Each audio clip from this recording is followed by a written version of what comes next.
Welcome to our tutorial on unblocking someone on Facebook.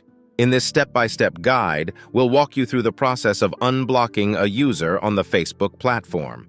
Open your web browser or Facebook app and log into your Facebook account. Click on the menu or the arrow in the top right corner and select Settings and AMP Privacy. Within Settings and AMP Privacy, locate and select Blocking from the options provided.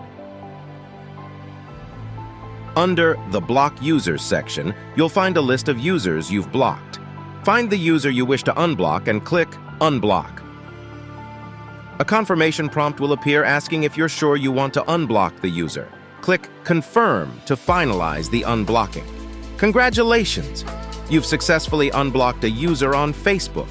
They'll now be able to interact with you as usual.